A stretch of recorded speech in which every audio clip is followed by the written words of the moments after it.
Hello बच्चों, नमस्कार, आदाब, सत श्री अकाल। आज फिर हम लोग जुड़ चुके हैं नई जोश के साथ और नए टॉपिक के साथ, जिसका नाम है उत्सर्जित पदार्थ एवं निष्कासन। इसकी इंग्लिश क्या होती है? Excretory material and it's excretion.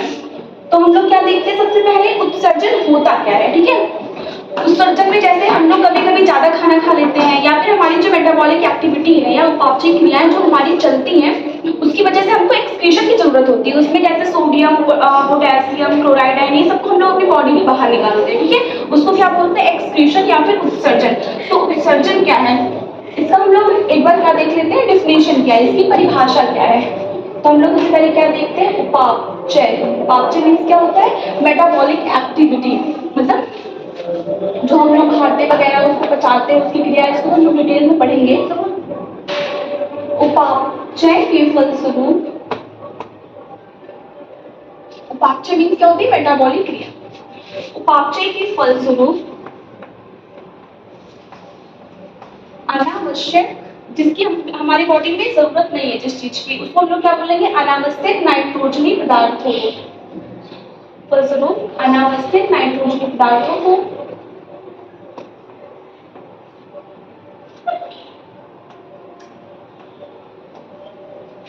अनावश्यक नाइट्रोजनी पदार्थों को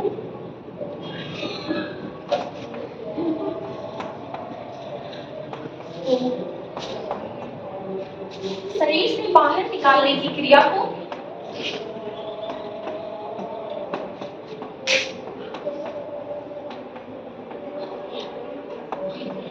बाहर निकालने की क्रिया को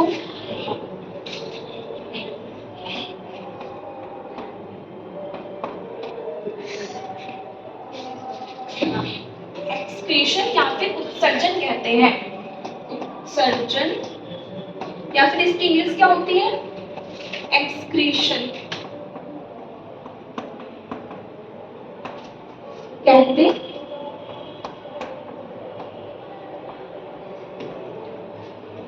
अनावश्यक उपापचय के फलस्वरूप अनावश्यक नाइट्रोजनी पदार्थों को शरीर से बाहर निकालने की क्रिया को क्या कहते हैं? उत्सर्जन। और जो अंग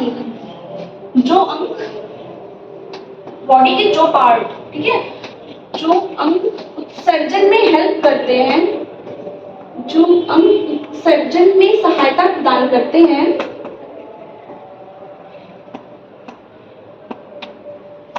उत्सर्जन में सहायता प्रदान करते हैं, वो अंग क्या कहलाते हैं? उत्सर्जी अंग।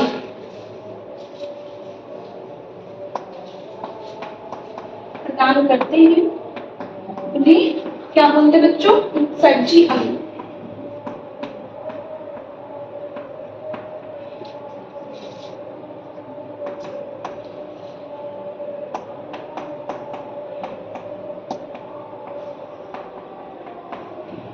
यहाँ पे जगह की भारी कमी होने के नाते हमारा डिफिनेशन जो है वो एक ही डिफिनेशन पूरे बोर्ड में है। तो एक बार हम लोग देख लेते हैं क्या है। उपापचय के फलस्वरूप अनावश्यक नाइट्रोजनी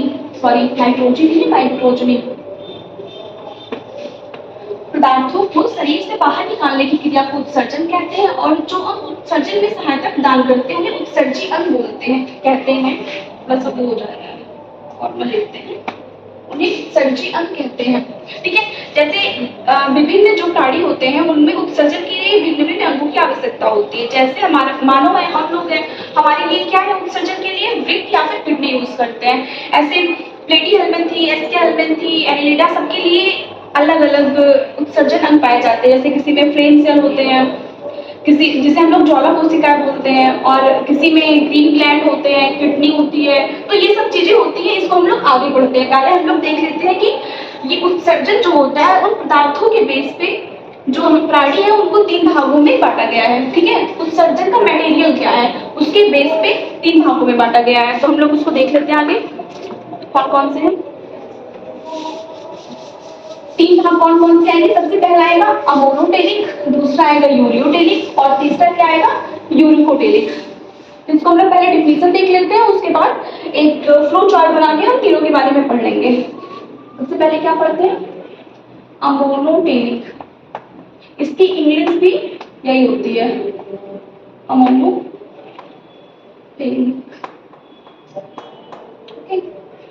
अमोनोटेरिक से क्या पता चल रहा है? अमोनो मतलब अमोनिया।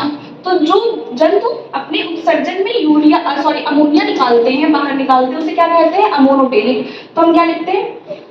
हम लोग लिखते हैं कुछ जो जंतु होते हैं वो उत्सर्जन के रूप में अमोनिया का एक्सक्रीशन करते हैं या उत्सर्जन करते हैं, उन्हें अमोनोटेरिक जंतु कहते हैं। कुछ जंतु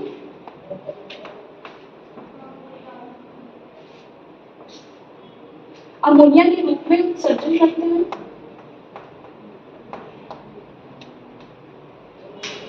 अमोनिया के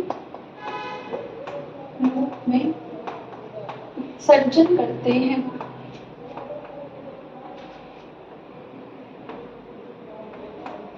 मतलब जो इनका एक्सक्रीटरी मटेरियल होता है उसमें क्या सबसे ज्यादा अमोनिया होता है, ठीक है।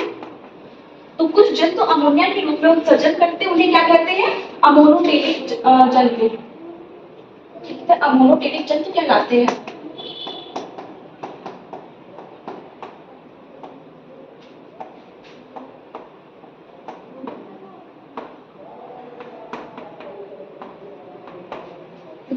अमोनोटेरिक हम लोग अच्छे से एक के बारे में पढ़ लेते हैं, फिर एक बार ऐसा देख लेंगे, ऊपर से देख लेंगे तीनों में डिफरेंस क्या होता है, ठीक है। डीप में एक बार पढ़ लेते हैं। अमोनोटेरिक कुछ जंतु में अमोनिया के रूप में उत्सर्जन होता है, जिसे हम लोग अमोनोटेरिक जंतु बोलते हैं।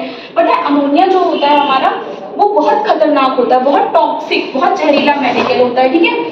तो इसको एक्सक्रीशन किया, सबसे पहले हम लोग ये लिख देते हैं मोस्ट टॉक्सिक होता है ये। क्या लिखेंगे? इसकी टॉक्सिसिटी सबसे ज्यादा हाई होती है।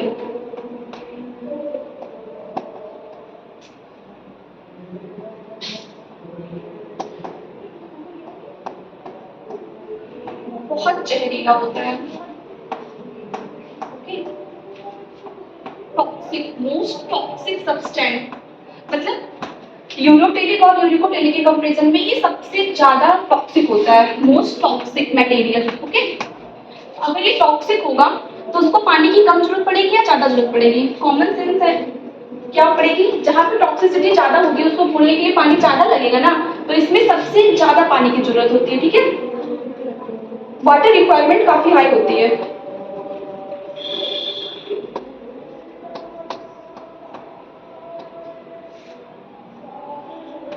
पानी की आवश्यकता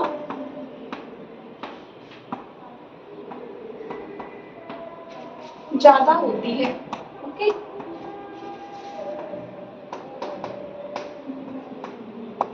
सबसे इंपॉर्टेंट टॉपिक जो है, जैसे हम लोग जब एक्सक्रीशन करते हैं तो उसमें किडनी जो होता है वो एक सिग्निफिकेंट रोल प्ले करता है, मतलब उसका बहुत महत्वपूर्ण योगदान होता है हमारे एक्सक्रीशन में, हमारे उत्सर्जन में। लेकिन जो अमोनोटेरिक जंतु होते हैं उनको एक्सक्रीशन के लिए किडनी की जरूरत नहीं पड़ती।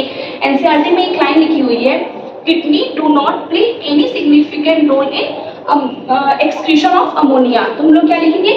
किडनी कोई भी महत्वपूर्ण भूमिका नहीं निभाती है अमोनिया के एक्सक्रीशन या उत्सर्जन में, ठीक है।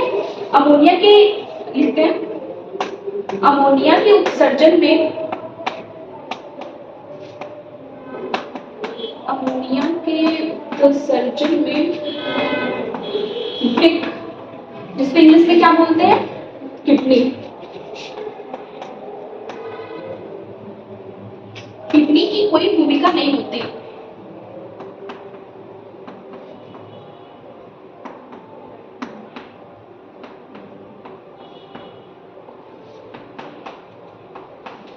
एग्जाम्पल हम लोग साथ में देखेंगे, एक बार बस देख लेते हैं। अमोनोटेरिक के बारे में इतना बहुत है।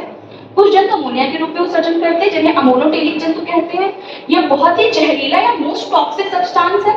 तो अगर ये ज्यादा टॉक्सिक है तो इसको पानी की ज्यादा आवश्यकता होगी इसके एक्सक्रीशन के लिए। और अमोनिया के उत्सर्जन में विक अर्थात किडनी का कोई भी रोल नहीं होता है, ओके। अब हम लोग नेक्स्ट क्या पढ़ते हैं? यूरियोटेरिक। यूरियोटेरिक जैसे कि किसके नाम से पता चल रहा है किसके रूप में उत्सर्जन होगा? यूरिया के रूप में, ओके। तुम लोग क्या लिखते हैं? यूरियो यूरियोटेरिक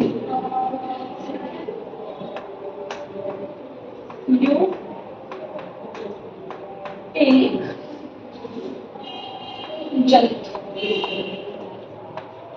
इसमें किसके रूप में उत्सर्जन होगा? यूरिया के रूप में। तो कुछ जंतु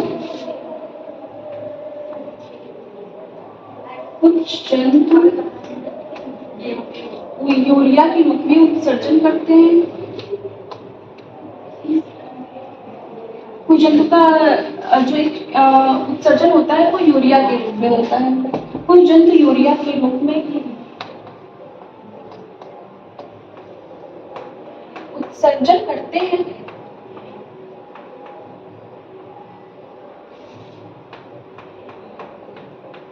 जिन्हें हम क्या बोलते हैं? यूरियोटेलिक जंतु।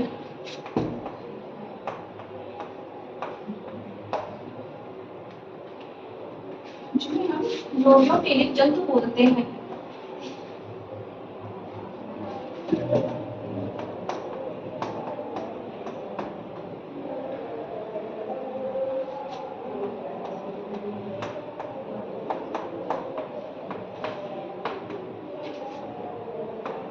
जो हमारा अमोनिया है, ये एक राज की बात है। जो हमारा अमोनिया है वो किसमें यूरिया में बदलता है? वो हमारे लीवर में जाके जो हमारा अमोनिया होता है उसी को यूरिया में बदलते हैं। ठीक है, तो अमोनिया जो होता है वो लीवर में जाके यूरिया में चेंज होता है और उसके बाद उसका किडनी के थ्रू एक्सक्रीशन होता है, ब्रेन के थ्रू एक्सक्रीशन होता है। ठीक है, तो कुछ जंतु यूरिया के रूप में उत्सर्जन करते हैं जिन्हें हम यूरिकोटेलिक जंतु बोलते हैं। और यूरियोटेलिक में क्या होगा? पानी की ज्यादा रिक्वायरमेंट होगी या कम होगी? तो यूरियोटेलिक में जो यूरिया होता है वो अमोनिया से कम टॉक्सिक होता है। तो हम लोग सबसे क्या लिखते हैं? Less toxic than ammonia. इसमें क्या लिखेंगे? जो लिखते हैं हम लोग अमोनिया से कम जहरीला, अमोनिया की अपेक्षा ये कम जहरीला होता है। ठीक है,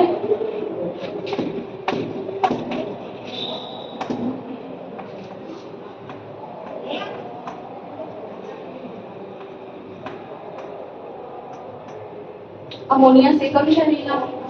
दूसरा क्या करेंगे? जब इसकी टॉक्सिसिटी कम होगी तो इसको पानी की जरूरत कम होगी या ज्यादा होगी? कम होगी ना, अमोनिया से तो कम ही होगी। तो पानी की रिक्वायरमेंट क्या होगी? पानी की आवश्यकता कम होगी।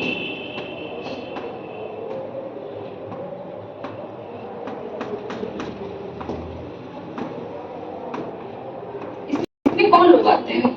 अभी लोग तो आते हैं ना, ह्यूमन। ओके, हमारा जो उत्सर्जन होता है वो किसके रूप में होता है? यूरिया के रूप में होता है। तो कुछ जंतु यूरिया के रूप में उत्सर्जन करते हैं जिन्हें हम यूरियोटेलिक जंतु बोलते हैं। अमोनिया से कम जहरीला होता है और ये जो होता है इसमें पानी की कम आवश्यकता होती है। ठीक है, तो ये बताओ, ये जो होंगे जलचर प्राणी होंगे या फिर स्थलचर होंगे? बताओ, कुछ बताओ, पानी कहाँ कम होगा? ठीक है, लास्ट हम लोग क्या पढ़ते हैं? यूरिकोटेलिक। देखो भाई, जगह की बहुत भारी कमी है हमारे पास, तो हम क्या ही कर सकते हैं। बहुत महंगी हो गए आजकल की जमीन।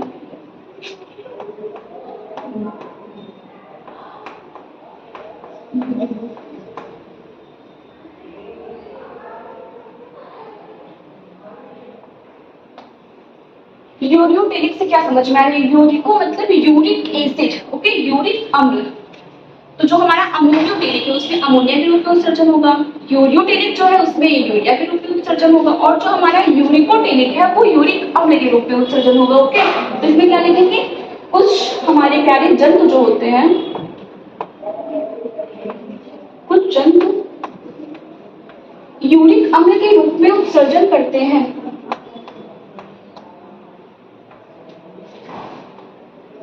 यूरिक अम्ल के रूप में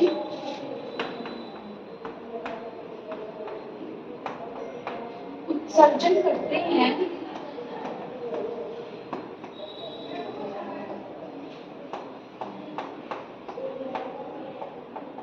जिन्हें हम यूरिकोटेलिक जंतु बोलते हैं।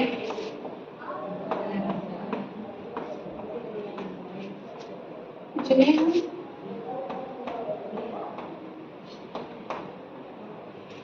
यूरिकोटेलिक जंतु बोलते हैं। ठीक है, तो यूरिकोटेलिक में क्या है? कुछ जंतु यूरिक एसिड के रूप में उत्सर्जन करते हैं जिन्हें हम यूरिकोटेलिक जंतु कहते हैं। अच्छा, यूरिकोटेलिक का एग्जाम्पल ये बताओ तुम पहले तो, क्या है? जिससे पुराने जमाने में प्रेम और प्रेमिकाओं को क्या भेजा जाता था? पत्र भेजा जाता था। तो हमारे क्या है? प्यारे पंछी। तो जब हम लोग किसी काम के लिए जाते हैं तो एक सफेद सा क्यूब जो हमारे शर्ट पे, शर्ट के पीछे कहीं ना कहीं गिर जाता है, वो पक्का रहता है। जिंदगी में तो सबके के गिरा ही होगा कभी ना कभी, तो वो हमारा क्या होता है, यूरिक एसिड होता है। वो किसका उत्सर्जन होता है सर, नहीं लबड़ नहीं, बर्ड का, ठीक है, जल्दी बात नहीं, सबसे पहले क्या लिखेंगे हम लोग। अच्छा ये बताओ, इसकी टॉक्सिसिटी लो होती है या हाई होती है, तुमको कोई नुकसान पहुंचाता है वो, बस हाँ थोड़ा सा, अरे यार लकी होता है वो, चलो ऐसा बोलते हैं लोग, मैंने तो इसकी टॉक्सिसिटी सबसे लो होती है, तो क्या बोलते हैं हम लोग, सबसे कम जहरीला,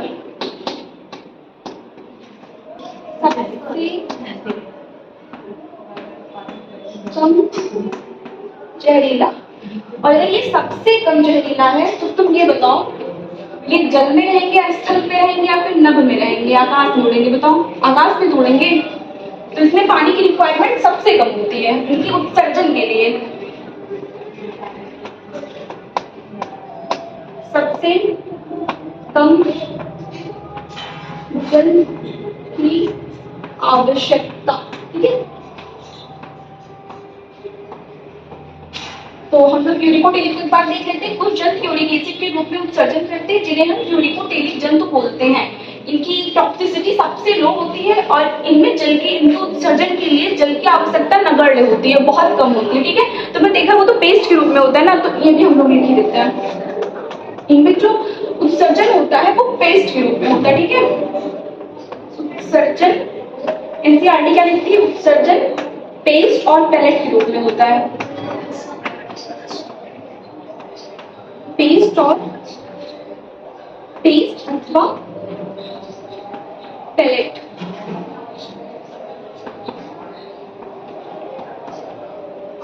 ठीक है। जो उत्सर्जन होता है वो पेस्ट अथवा पैलेट के रूप में होता है, ठीक है। वो तो हम लोग देखते ही है सब पेस्ट की तरह होता है ना, जो हम लोग के शर्ट पे गिरा हुआ होता है, गिरा होगा बबुआ कभी ना कभी, तो क्या लिखेंगे, कुछ जंतु यूरिक एसिड के रूप में उत्सर्जन करते हैं जिन्हें हम यूरिकोटेलिक जंतु बोलते हैं। इसमें पानी की रिक्वायरमेंट सबसे कम होती है क्योंकि ये सबसे कम टॉक्सिन होता है और इसमें जो उत्सर्जन होता है वो पेस्ट अथवा पैलेट के रूप में होता है। अच्छा तुम ये बताओ, हम लोग यूरिकोटेलिक की जरूरत क्यों पड़ी, अगर हम लोग अमोनियोटेलिक थे तो यूरिकोटेलिक में क्यों आए, ठीक है। तो सबसे ज्यादा क्या होता है, एक वर्ड सुना होगा इंग्लिश में, इवोल्यूशन, है ना। तो ये क्यों हुआ, इसको हम लोग क्या बोलते हैं, उद्विकास। तो ये हुआ हमारी कंजर्वेशन ऑफ वाटर की वजह से, ठीक है। वाटर को ज्यादा कंजर्व करने के लिए, वाटर की तो सबको होती है, तो वाटर को कंजर्व करने के लिए हमारी बॉडी जानते हैं 70% किससे मिलकर बना होता है, वाटर या जल से। तो जल के बचत के लिए हम लोगों ने ये जो उद्विकास है इसको अपनाया। अब हम लोग क्या देखते हैं, इसके एग्जाम्पल देख लेते हैं लोग, चलो देखते हैं क्या देखते हैं, एक तरीके से ऐसे लाइन ड्रॉ करते हैं, फिर देखते हैं। अमोनियोटेलिक,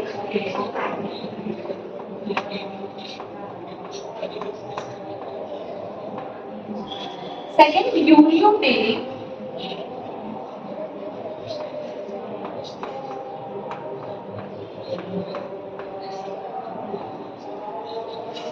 थर्ड इज यूरिकोटेलिक।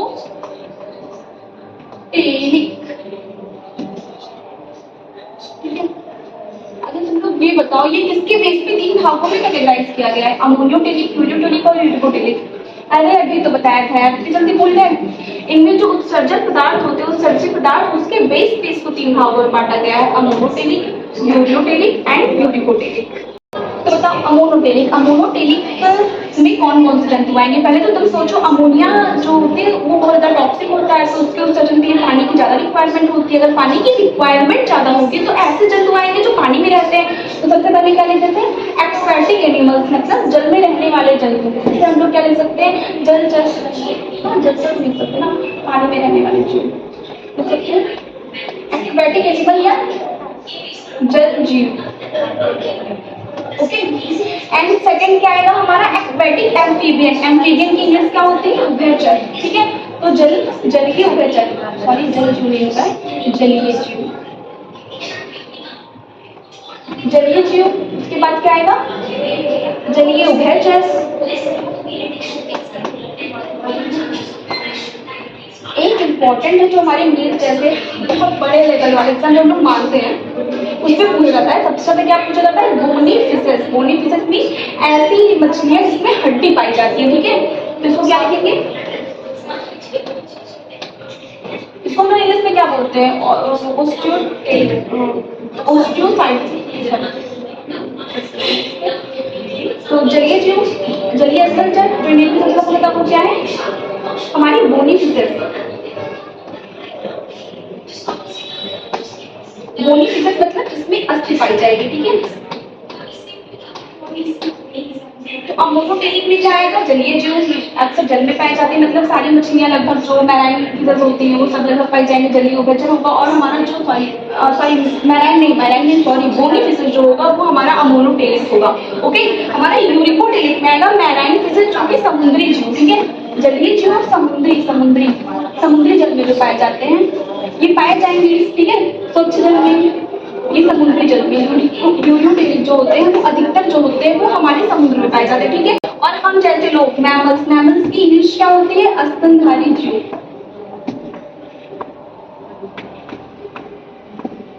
ये सारे हमारी क्या होंगी? यूरियोटेरिक।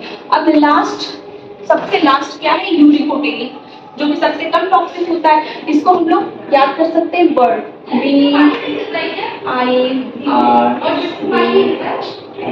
ठीक है। तो बर्ड से सबसे पहले हम लोग इसको एक तरीका बताते हैं। बी का मतलब ये हुआ बर्ड, या फिर लिख देते हैं हम लोग पंछी, ठीक है। आई फॉर इंसेक्ट, इंसेक्ट की हिंदी क्या होती है? कीट, ठीक है। आर फॉर रेप्टाइल, रेप्टाइल की हिंदी क्या होती है? रेप्टाइल की हिंदी क्या होती है? सरीसृप, ठीक है। टी फॉर कुछ नहीं है, snail, S for snail. Snail कहाँ पे आते हैं? जो हमारे साथ मोलस्का वाले फील्ड में आते हैं, मोलस्का वाले, उसमें उसको क्या बोलते हैं? स्नेल। तो हम लोग एक बार जो सबके एग्जाम्पल हैं, उदाहरण, ये बहुत इंपॉर्टेंट है। क्या है? उदाहरण, ठीक है। तो अमोनोटेरिक में क्या आएगा? जलीय जीव, जलीय उभयचर या फिर बोनी फिशेस जिसमें हड्डियां पाई जाती हैं, अस्थि वाली मछलियां, ठीक है। फिर उसके बाद यूरिकोटेरिक में क्या आएगी? समुद्री मछलियां और स्तनधारी आएंगे। फिर यूरिकोटेरिक में क्या आएगा? बर्ड्स, पक्षी, बर्ड्स इसका वो है, ठीक है। तो पक्षी, कीट, सरीसृप और लैंड स्नेल, मतलब इसको हम लोग बोलते हैं लैंड स्नेल, तो उसी में डी आ जाता है इंग्लिश में। तो लैंड मतलब स्थल पे, स्थल पे जो मोलस्का रहते हैं, जो स्नेल्स रहते हैं, उनको हम लोग क्या बोलते हैं? उसका उत्सर्जन क्या होता है? यूरिक एसिड के रूप में। तो आई होप आपको ये टॉपिक समझ में आया होगा, अमोनोटेरिक, यूरियोटेरिक एंड यूरिकोटेरिक। आगे हम लोग फिर मिलते हैं नए टॉपिक के साथ, नए जोश के साथ। तब तक के लिए टाटा बाय बाय, पढ़ाई करते रहें। Bye bye.